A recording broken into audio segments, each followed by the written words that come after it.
Hello, everyone. So, we are going to paint a tree.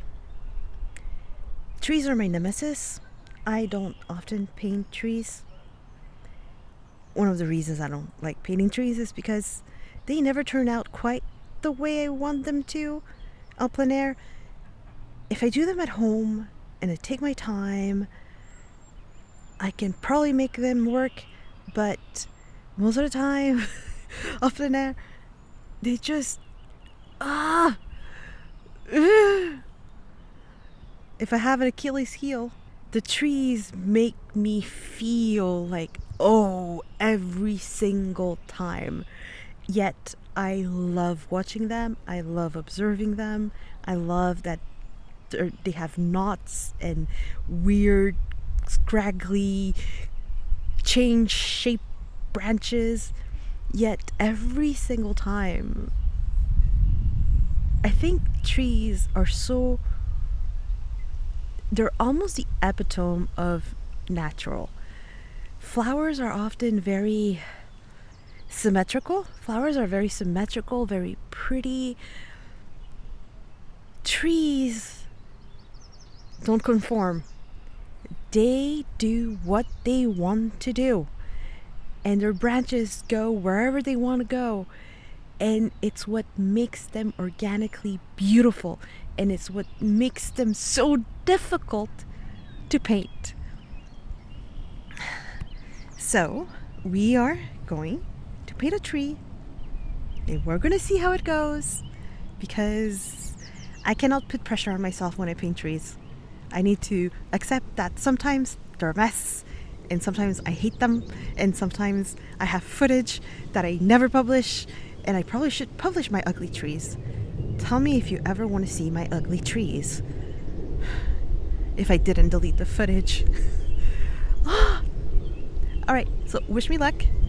We're doing trees. Ciao! So, this is a tree we are doing today. It has this knot, or more likely where a branch was cut off, in the shape of a heart. And this is what I remember of this tree the most. Usually, I like using my small, tiny palettes. In this case, I took my Magnetite from my green leaf blueberry mini palette and put it in my water container. I start with the trunks and the branches that grab my attention. I start with the trunks so I can have a sense of proportion. And then I focus on the branches because those are usually the ones that grab my attention. In this case, it's a branch that came in and developed into many smaller branches that didn't produce any real foliage. Most of the foliage came from behind those branches. I start very light before I start putting in the darker colors. But when I use black pigments like this Magnetite, similar to charcoal and sometimes graphite, they are very sedimentary, granulating colors, and so I need to use very wet washes to be able to take advantage of that granulation and sedimentation.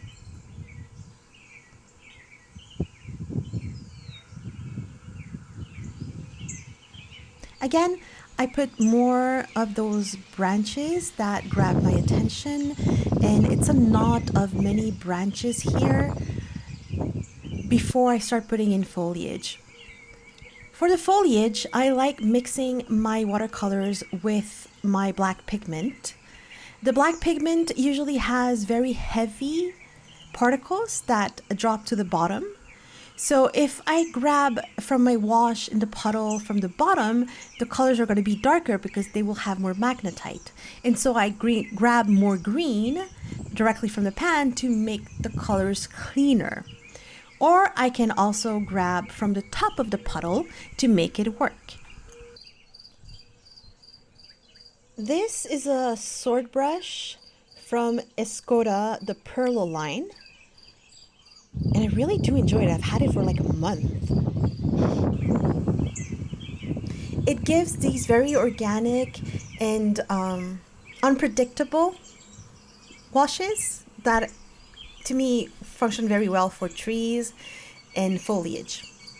The problem with black pigment is that if I grab from the bottom of the puddle, I can't control how dark my color is. So as I was putting yellow in it and I kept putting my brush too deep into the puddle, it kept getting darker. So to be able to make those very light greens, I had to grab directly from the pan and I ended up muddying my yellow more than I usually do. Here I was trying to create a little bit more depth, but I was working wet on damp, meaning that these marks I'm making are going to get a little diffused instead of being very distinct, which was okay. Now, for the grass, I took very clean green because we sometimes forget grass is a slightly different green than the tree. In this case, the grass was a cleaner green, a bluer green, and I think I used a little bit more blue in this case. So I used some anthracnone blue to make it work and for it to be distinct from the green of the tree. Now here I'm waiting for everything to dry. You need to be patient if you want to work in layers. And depending on what the temperature is outside, in this case we were around 20 degrees and maybe even 18 in the shade, I had to wait extra long for everything to dry enough to start building layers. Here I was trying to go for the knot when I realized just how light my trunks and branches were, so I decided instead to focus on the trunk, and the heart disappeared. Why? It disappeared in large part because I was using this very sedimenting, granulating, non-staining pigment, Magnetite, and so as I was putting wash over it, it lifted the darker color I had. So it's always a balance of putting color in, making edges softer, especially when you're dealing with granulating colors that don't stain. They have a tendency of lifting. However, that also means it's a little more forgiving because I can soften those edges and not have to live with a stain that I cannot get rid of. When doing any painting, you need to focus at some point on values. In my case, I wanted to focus the values on the branches. I knew I wanted the branches to be just distinct enough to be noticeable. And because the branches from this area had caught my attention where they were in front of the tree, in the front part of the tree and distinct from the back, and not having a lot of foliage because the foliage is behind those branches, I needed to make sure they peeked out, and even though they were very thin, they are darker than the branches I put at the beginning. Sometimes we forget that foliage comes from branches, so I always make sure I go back and add the branches peeking through the foliage because they need that support. Those leaves are not simply floating around. And again, I need to take a break and make sure everything dries before I go back in with more layers and more details.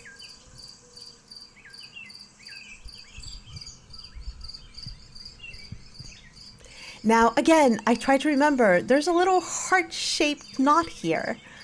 And even if I'm not able to put it in at this point because I get distracted by darkening the trunks and the branches again, I remember that knot. And when I get home, because it's a sedimentary color, I'll be able to lift around it to emphasize the little heart.